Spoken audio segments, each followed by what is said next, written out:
got a few questions. Where is that question from Damien DeMarco? Let's see what Damien's got to say. Question for the two of you. Potter sells our stars to facilitate a rebuild. What is more likely, getting Europe or getting sucked into a relegation scrap? What's more likely, Jay? I mean, more likely to get sucked into a relegation scrap, to be honest. I think we've got such a big job ahead of us.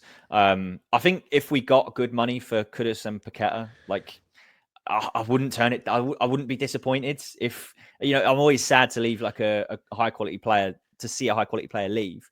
But at the same time, you get 150 mil for the two of them combined, and you get to go and rebuild and reinvest.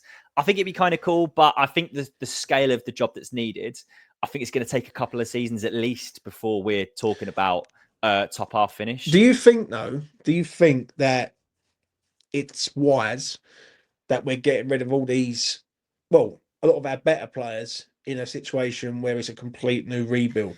And then what it is, we're asking for new players to come in and basically hit the ground running straight away next season.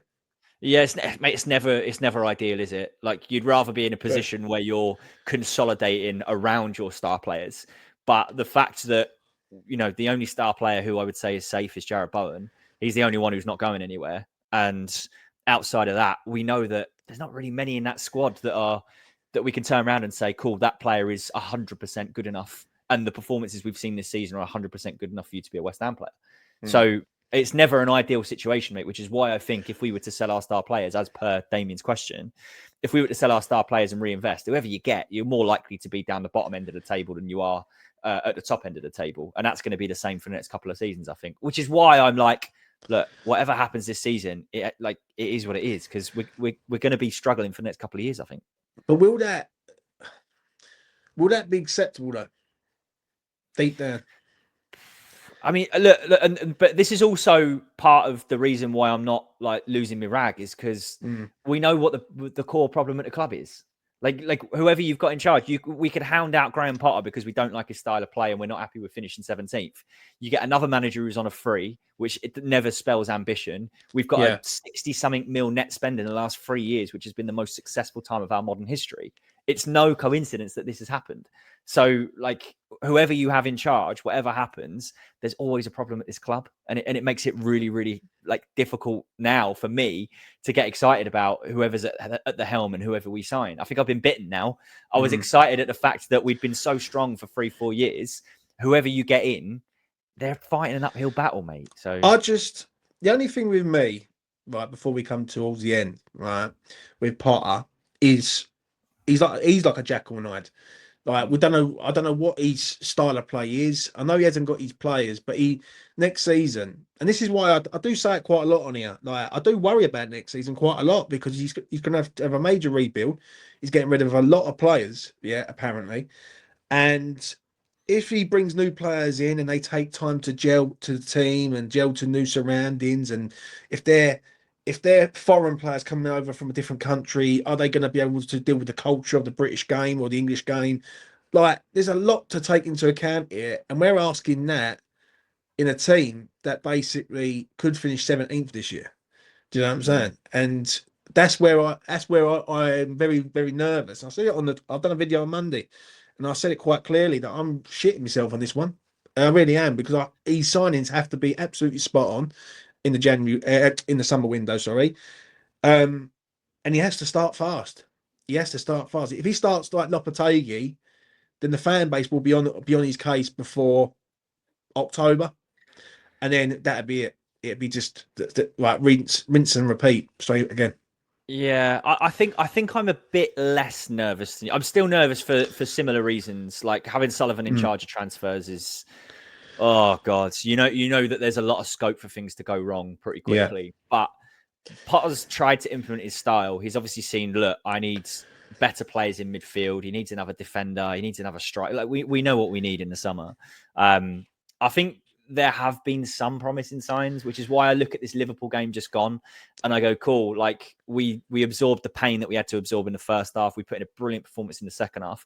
And this is all with a squad that was built by David Moyes, then compounded by some poor signings from Lopetegui. And we haven't given Potter the chance to actually get the players in that he wants yet. and having Carl McCauley alongside him to try and get those players, they'll have already identified, I think, a good handful of players that they want.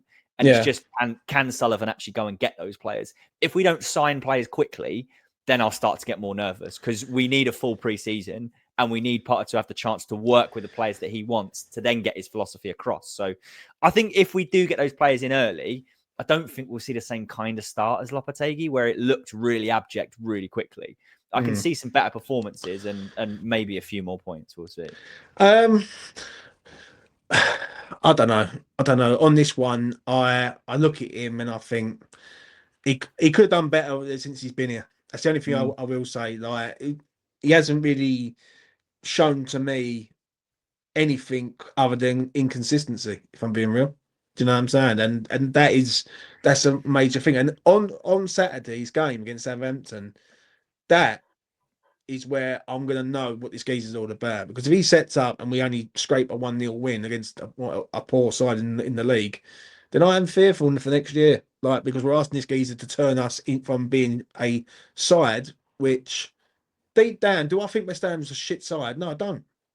I don't. I think we've got some good players. And I think it proved it in the second half against Liverpool, because you can't go from being shit to then all of a sudden just going straight through Liverpool at will. Do you know what I mean? So that's where I'm a bit nervous. Almost. I think I try and cut Potter a bit of slack in that respect. He's not had a fit striker the whole time he's been here. Fulker got injured within like 20 minutes of Potter's first game, and we still put in a good performance. Like, he's not had the tools that he needs to get his job done. So you look at that and you look at some of the things that we've managed to do. We managed to go and win away at Arsenal with no strikers. Like, we put in a brilliant performance there. We put in a really good performance away at Anfield.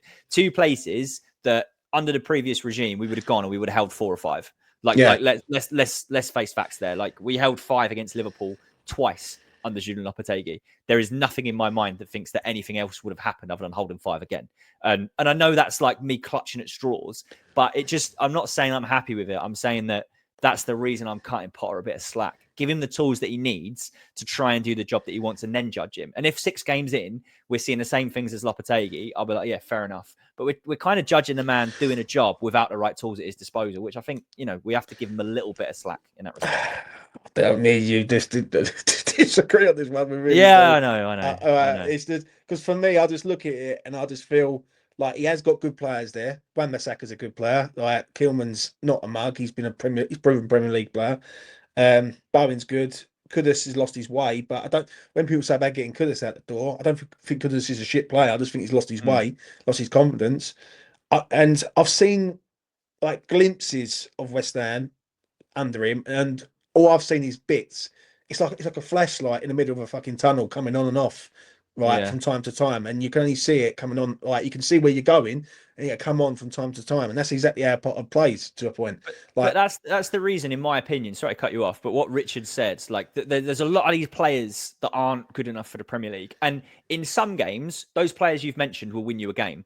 But having 5 good players out of 11 is not enough to be consistently good in the Premier League, which I think is why we've seen this patchy form from West Ham, which is why when we've played against the relegated sides, we beat Leicester 2-0.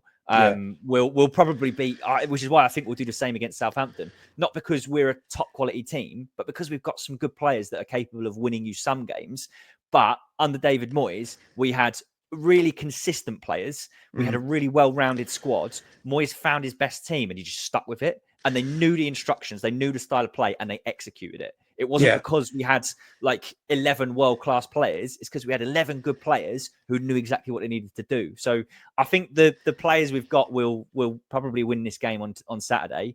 Consolidate it with some players that Potter actually wants. It probably, people ain't going to want to hear this, but it's probably going to take 2 years for him to build the right squad that he wants, because we tried to do it like in one go in the summer just gone. How badly did that go for us? So what's the stat? So what are you expecting next season with him then? Oh, mate, it totally depends on who we signed, doesn't it? Like, I expect us to be more creative going forward. I definitely think, and again, I know you don't accept the fact that we've shored the defense up, but we have shored the defense up a lot better than we were. I'm not saying, like, I agree with you, we've only kept 2 clean sheets since he's been there, but we ain't holding 4s and 5s, which we were doing regularly under Lopetegui. So he's done something with the tools at his disposal. You add a left wing back and you add another centre back to that, I expect us to be even better defensively, add a couple more creative players. I expect us to score more goals. And you'll see us start moving in the right direction, I think. If we don't make those signings, and if we're not happy with, like, if we sign a crap centre-back and we sign nobody creative, I think we're going to have more of the same problems. And I still don't think it'll be Potter's fault necessarily. I think I can understand what you're saying. I can, but on the goal side of it, and I've had this debate with a few people. It's okay, sure, in the sort of goals up, he has done that, but it does help when you're putting 5 at the back and you're putting like a 3 in front of it, and you're setting up in a low block, so to speak, to watch other teams. You know what I'm saying? Yeah. I do agree with you also that the attack is light, and that's the major with me. That our attacking threat is, if you take Jared Bowen out of the game, we've got no goals. Like, who's scoring the goals for us? And we need to. One thing I do need to see from now to the end of the season is Nicholas Fulkrug in this side, and see if he's worth keeping for next season. Do you know what I'm saying? Because some people say get rid of him, some people say keep him. You got to look at him from now to the end of the season and assess him on that. As I say, when you're doing a major rebuild, and I've seen it so many times over the years where you have like you bring 5, 6, 7, 8 players in, and it goes the wrong way, because if 3 or 4 of them don't work out, then you're in the shit basically. And that's where I look at it, and I think Potter should have done better with some of the players that he's got. Like Mohamed Kudus should be better than what he is. Yeah, currently right now he looks like a man who's lost, if I'm being honest. And I look at other players in the side, I don't really think who he's sort of developed. I don't look at it and go, like, who's Graham Potter developed since he's been there? Like, Scholes was already in the door through Julian Lopetegui. He come on as a sub at Bournemouth on the 16th of December. And I know that because it was my birthday and I watched the game and I remember him coming on. Yeah. So it's not like he's made Scholes into like a unbelievable player, because Scholes was already in the door through Lopetegui. So when I look at it, I don't really see how Potter's made players better. Has he made a structure at West Ham? Yeah, I would agree with everyone on that. He's come in and he's made us. He's built a sort of a structure to say, right, this is what you got to do. This is the game plan, etc.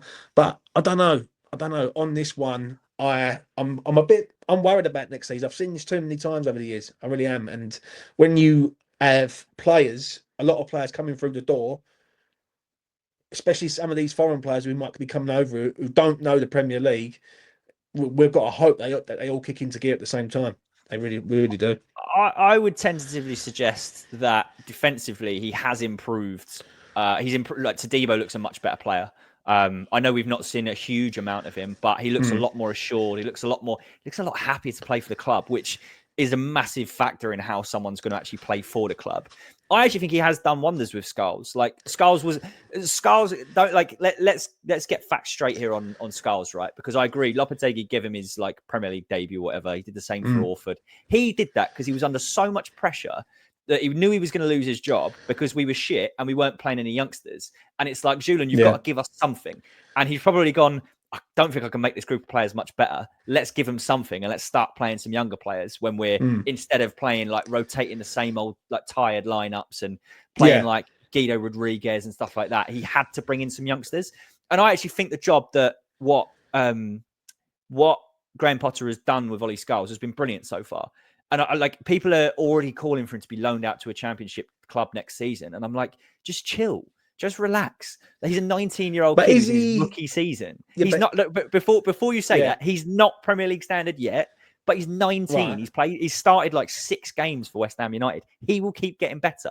There's no point us loaning a geezer out to the championship because he got roasted by Mo Salah for 20 minutes. Most left backs in the world would get roasted by Mo Salah. I agree. So I say give him some time, and I actually think what he's done with him has been really good. Look at Luis Guilherme. Couldn't get a kick under Lopetegui. Couldn't get near the lineup. Comes in and he's started to develop him. I'm not saying he's pulling up trees, but what I'm saying is every time he comes on now, he looks more confident. He looks more comfortable. There is clearly a player in there. He's very raw. He's got a lot of developing to do, but he weren't going to do that sitting on the bench and not playing for the 21s. So under Potter, he's actually trying to develop him. So there are some signs about what he's capable of doing. He just needs more time to do it, mate.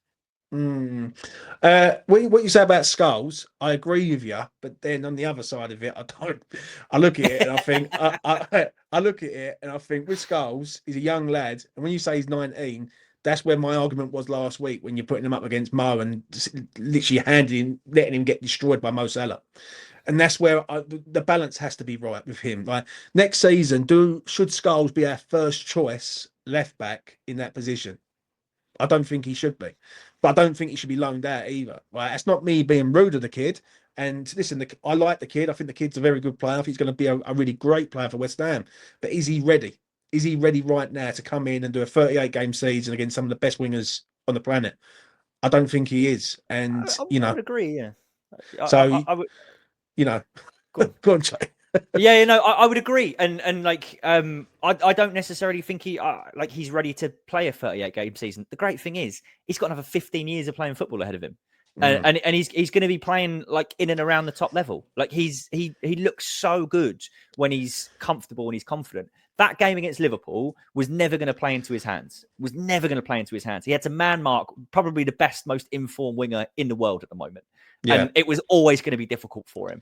And that 45 minutes, he's going to go away. Potter is really, really good. You can see at doing analysis with players. And like I say, I liken it to that Guilherme 45-minute disaster class that he had.